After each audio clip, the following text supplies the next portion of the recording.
Folha em Campo está na área mais uma vez. Hoje a gente vai debater Libertadores, começa as oitavas de final essa semana, tem Santos e Náutico e a situação do Sport no Campeonato Brasileiro. Vamos começar aqui, tem William Tavares, Fernando Barros, hoje o Gustavo Luquezzi está de férias, viu?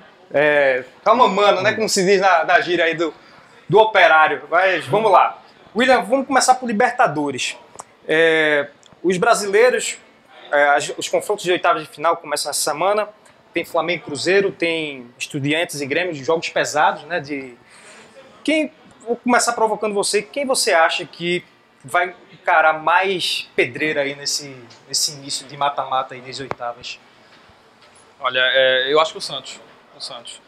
Muito pelo Santos, obviamente, porque ele vem de uma campanha muito ruim no Campeonato Brasileiro. Ele vem, acho que são 6, 7 jogos sem vencer. E muito pelo Independente, né? Talvez foi um confronto de um time que vem em ascensão. O Independente, ele cresceu muito nos últimos jogos, conseguiu ter um resultado importante no grupo do Corinthians para vencer o Corinthians lá em São Paulo, então já mostrou que é uma equipe que é difícil de ser batida. E o Santos, ele vem naquela mudança de treinador, chegada de Cuca, até você se adaptar a uma nova filosofia de trabalho. Eu acho que você pega um time em evolução como o Independente e um time como o Santos que está caindo, então é um embate que prejudica muito, embora o Santos tenha feito um início de campeonato até um pouco melhor do que o Independente. Entendi. E você, Fernando, como que você vê aí? Só falando aqui dos confrontos, Estudiantes e Grêmio. Nesta terça-feira, às 9h45, tem Colo-Colo e Corinthians. Às 9h45 da quarta-feira, Flamengo e Cruzeiro, quarta-feira. Cerro Porteño e Palmeiras, lá no Paraguai, né, o primeiro jogo. Independentes e Santos, como o William falou aqui, que na opinião dele é o jogo mais difícil que um brasileiro vai enfrentar. E para você, o que você projeta aí nesse ponto? Concordo com o William.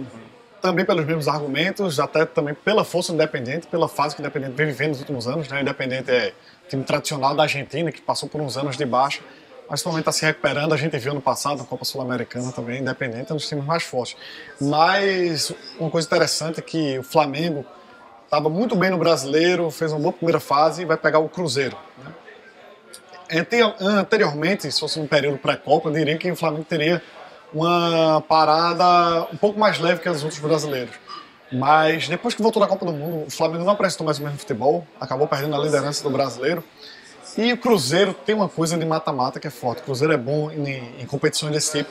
Mano Menezes também é bom. Acho que tem tudo para ser um dos jogos mais interessantes das oitavas de final. Talvez o melhor jogo agora dessa fase da Libertadores seja Flamengo e Cruzeiro. Lembrar um pouco também aquele duelo da Copa do Brasil, né? Pois é. Que definiu isso. Então, talvez tenha um pouco de uma rivalidade ano passado, Cruzeiro, né? Do ano passado. Cruzeiro e Flamengo. Eu também acho. Agora, é interessante ver isso porque também é um duelo de um técnico que já tem até uma certa experiência, como o Mano Menezes, e um técnico jovem, né? Da nova geração, que é o Barbieri. É até bom ver para ver como seria esse comportamento do Barbieri num jogo de mata-mata. E pegando um elenco bem estrelado, né? Bem acima do patamar dele. E Libertadores tem um toque a mais, tem aquela catimba, de repente seria bom para ver como é que ele se portaria, a não ser que, enfim, o Cruzeiro ele tem também um elenco muito forte, mas eu acho que é um teste muito bom pro Barbieri. Na tua opinião, passa Flamengo ou passa Cruzeiro? Cruzeiro.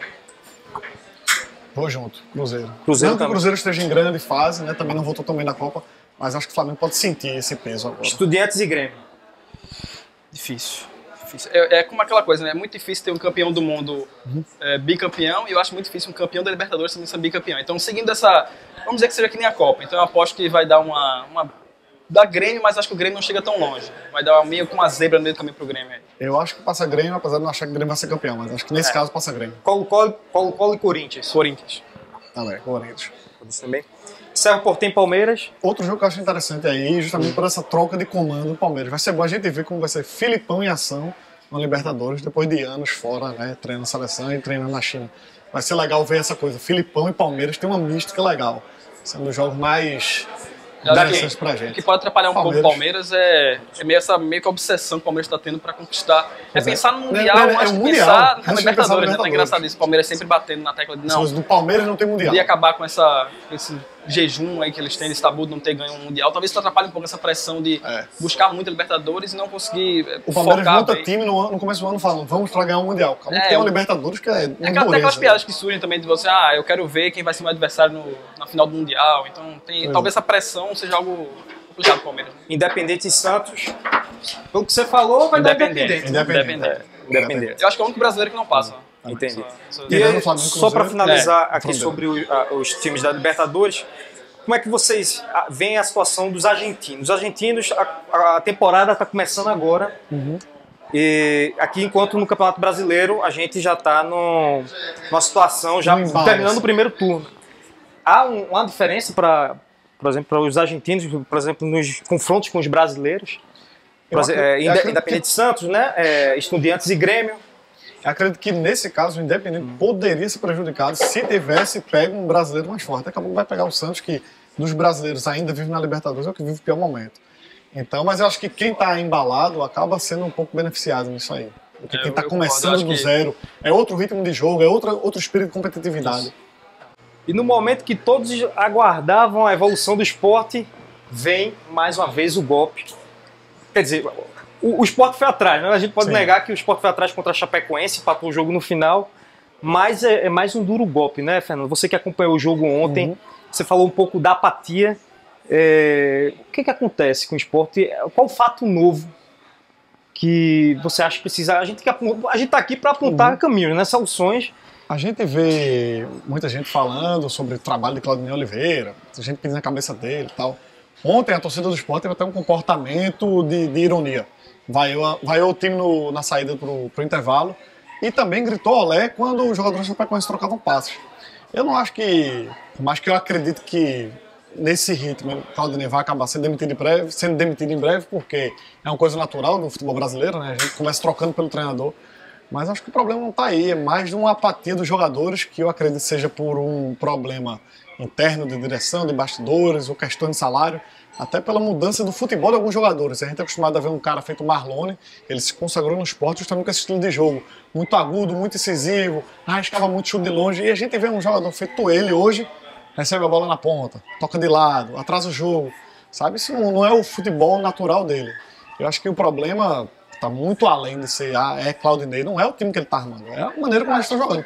Você vê que alguns jogadores estão dando sangue, feito Felipe Baixo, você vê que ele está correndo, está se desgastando o tempo todo, e vê outros que me parece, né, palpite, eu acredito que não estão se esforçando o quanto deveria para poder tirar os pontos dessa situação. Porque o torcedor costuma pegar muito, começando em cima dos atletas, né? Sim. Reclamando do desempenho, mas você vê, o Claudinei ele mudou o quê? As 4 peças de um jogo para outro, né? Ele botou o Vink, botou o Carlos Henrique.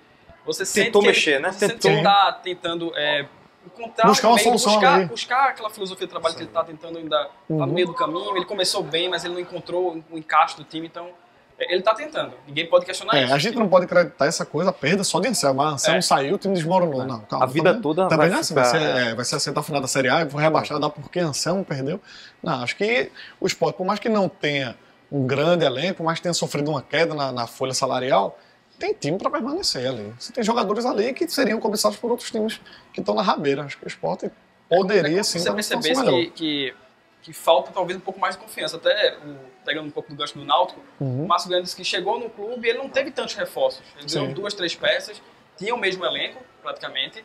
E ele falou que ele sentia que o grupo não estava confiando em si mesmo. Os jogadores que de repente tiveram um bom campeonato 2016, 2017, eles chegavam e não tinham confiança de fazer aquilo que eles estavam fazendo antes. Como fazer para eles acreditarem no potencial? Seria realmente, de fato, a troca... Um ponto interessante que o Claudinei falou ontem, ele fez. A gente teve uma mudança no trabalho nos últimos dias, foram feitas modificações no time, aí você começa o jogo jogando bem, toma um gol com 12 minutos, aí já bate uma ansiedade, já é um desespero, a gente vai perder mais um jogo. Aí ele disse, o time não rendeu o que poderia render muito em virtude disso. Brigou até o fim e conseguiu achar o gol, né? Ainda que não tenha jogado de qualquer maneira. Mas ele disse que o desespero atrapalhou, que o jogador pegava a bola e começava a levantar na área em busca de um gol de qualquer forma. Ou seja, a organização que o time estava preparado para mostrar diante da Chapecoense acabou não acontecendo em virtude desse gol logo no início. Agora também assim, eu não ataco o Claudinei, eu tenho que também dar uma afinada. Mas você dizer que você obviamente nunca espera tomar um gol na frente, mas você precisa trabalhar para saber reverter isso. Pois é. Você não pode montar um time só sabendo sair na frente do placar. Uma sequência de adversários difíceis e pensou, não, estamos jogando com a Chapecoense aqui na Ilha do Retiro. O Sport está em uma fase, mas esse é o jogo que vai dar para ganhar, que a gente vai ganhar sem tantas dificuldades. E acabou acontecendo o que aconteceu. A situação do Sport tende a piorar, inclusive, porque se a gente analisar aqui alguns times que estão atrás do Sport, como o Vasco tem 2 jogos a menos, o Sport tem 17, o Vasco tem 15 pontos, tem 19 pontos, o Sport tem 20. E aí o Bahia, que está em 15º, tem 18 pontos e tem 16 jogos. também pode ultrapassar o Sport com esse jogo a menos. E ainda o tem Santos. Tem outro problema O Santos aí. com 17 pontos e 16 jogos. O próximo adversário do Sport é o São Paulo. Líder. O Sport não tem um bom histórico contra o São Paulo, né? Vindo nessa fase, pegando um adversário como o São Paulo está em grande fase, é muito Mas complicado o achar que o Sport vai ter um curioso é que bom o resultado. Valdinei, ele tá até comemorando o fato de pegar um time como o São Paulo, Ele porque ele disse quer que pegar times exatamente. que esteja na ataquem ponta da mais o tabela, Sport, que deem mais espaço que para não o se time criar. fechem mais, como se o Sport pudesse jogar melhor com equipes que saíssem mais pro jogo do que uma equipe mais retrancada. Como foi No contra o caso, Chapecoense, por exemplo. Fez o gol e administrou. E, se eu não me engano, é o primeiro reencontro de Sport e Diego Souza, né? Desde a saída Após a dele, transferência para o São Paulo.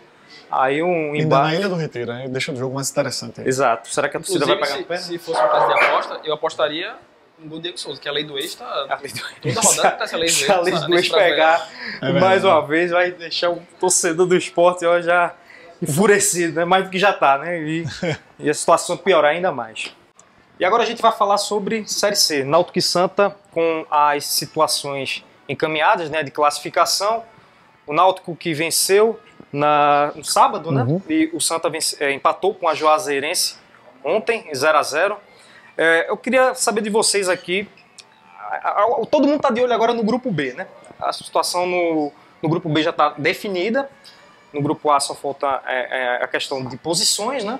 Também e a quarta posição. Aquele quarto lugar ali tá. É hora de escolher já adversário. Eu fiz esse questionamento na semana passada, mas essa semana ela surge com mais força, porque de fato está começando a se desenhar. Por exemplo, se fosse hoje, daria Náutico. Hoje seria Náutico e Bragantino. Náutico e Bragantino. Na situação do Náutico. Escolher adversário é sempre muito complicado, porque, por exemplo, você pega o fato de analisar que o Bragantino é o quarto lugar, então teoricamente ele seria a equipe mais fácil, entre aspas, né, o menos difícil do que enfrentar, mas você tem sempre que considerar fatores que vão além do desempenho das equipes. Por exemplo, a Federação Paulista é muito forte. Eu até falei isso num programa passado, que o próprio Márcio Gano falou que preocupa muito ele jogar contra equipes de São Paulo, que tem a Federação Paulista forte, talvez traga uma pressão maior para a arbitragem num jogo como esse. Falando até em termos de capacidade das equipes, eu acho, por exemplo, o Cuiabá uma equipe mais perigosa do que o Bragantino. Mas por esse fator, eu acho que seria muito mais complicado enfrentar o Bragantino, por conta de fatores externos, até mesmo do que o Cuiabá. E você, Fernando, como é que você avalia? Hoje estaria dando, né, caso a situação acabasse hoje a primeira fase, seria Santa Cruz e Botafogo de Ribeirão Preto. Botafogo de São Paulo, que é um time de tradição do interior de São Paulo. Sim. É um confronto difícil, do que a gente analisa no grupo B, dos times de tradição. O Operário é o líder, mas não tem tradição, não tem expressão assim como o Cuiabá, né? Que, sim. Como é que tem a você... tradição do time do interior paulista. Acho Exato. que a lógica do Santa vale a mesma para o Náutico. Você não, a gente fala em escolher adversário, mas não pode escolher adversário. Vai entrar no próximo jogo dizendo, vocês vão ter que perder pra gente pegar adversário tal. E você não sabe como é que vai ser o resultado lá do outro lado, na outra chave. Então, tudo vai mudar conforme aquilo. Se pudesse escolher adversário, eu acho que tanto para Náutico quanto para Santa, vamos evitar time do interior de São Paulo. Por toda a questão de Federação Paulista, de sua influência e também da tradição que eles têm e dessas competições menores também, que eles são bem mais tarimbados a jogar. Fora o orçamento que eles têm também no Campeonato Paulista. O que eles ganham no Campeonato Paulista, às vezes é mais do que Náutico e Santa ganham uma Série B, por exemplo. Ou seja, eles são times com orçamento para bancar o ano todo. Sabe? Pode prometer uma premiação mais popular, como pode acontecer também até na Federação Paulista prometer isso. Então, como escolher adversário é uma coisa quase impossível, acho que Náutico e Santa deveriam comemorar sem menosprezar os adversários, mas se pegassem Operário e Cuiabá, eu acho que são uma parada um pouco mais tranquila do que os times Até para analisar o fato de escolher adversário, porque o Náutico tanto pode pegar o Bragantino, terminando primeiro, mas se o Náutico terminar em segundo, ele pode pegar o Operário, dependendo da combinação, pode pegar o Botafogo, então tá muito bagunçado ainda. Seria melhor pegar o Operário? O Operário é o líder, né? É engraçado falar assim, o Operário é o líder e você imaginar que talvez fosse melhor pegar o líder do que pegar um segundo, terceiro colocado. Agora, tem um fato também curioso, essa questão de você pegar um time paulista, é o histórico, né? Para quem gosta muito de relembrar aquelas histórias, o Náutico teve algumas partidas decisivas contra equipes de São Paulo, mas essas partidas não trouxeram boas memórias. Você tem Náutico e Oeste, aqui o jogo que o Náutico estava para subir e não conseguiu. Aí você volta um pouquinho, pega Náutico e Ponte, pega Náutico e Inter de Limeira. Jogos que o Náutico estava para decidir com a equipe paulista, acesso, se não me engano, está em 98, né? Foi, Náutico e Ponte Preta foi em 97, teve Náutico e União São João em 96 também. Você vê que o histórico, pegando um pouco dessa parte do histórico, seria até um ponto a mais para se evitar a equipe paulista nesse momento. Eu queria que cada um você falasse sobre o Náutico e você sobre o Santa. O maior desafio deles, agora mirando o o mata-mata. Náutico, você pode falar em uma palavra, lá, em duas. Controlar o salto alto, a questão do... Eu diria regularidade. O maior desafio é manter o... Parece pouco falando, mas se o Náutico conseguir levar isso que ele pegou nessa reta final até o mata-mata, ele passa com tranquilidade. Para você, na questão do Santa, qual seria o maior desafio com essa passagem para o mata-mata? Não inventar. Porque quando a gente conhece o Roberto Fernandes, e que ele é até um treinador que eu acho interessante para torneios assim, mais decisivos, mas você não inventar. Acho que o Santa melhorou muito com a chegada dele, principalmente na defesa, né? O Santa tem a melhor defesa de toda a Série C. Vem mostrando bom futebol fora de casa, não só bons resultados, vem mostrando, jogando bem fora de casa. Então acho que é manter essa mesma linha, né? Mesmo tipo de jogo, pensamento de jogo. Bom, torcedor, agora quero convidar você para participar. Participe das enquetes que a gente vai colocar aqui na tela, vai subir aí dos lados. Opine principalmente sobre o Náutico e Santa. Você, como torcedor tricolor e alvirrubro, deseja pegar quem na próxima fase do grupo B, né, os adversários do grupo B? Opine também sobre a Libertadores. Qual o confronto mais difícil para os brasileiros? Envolvendo brasileiros e argentinos, brasileiros e uruguaios. Também opine. É isso, obrigado pela participação. Estamos aqui na próxima semana. Um abraço.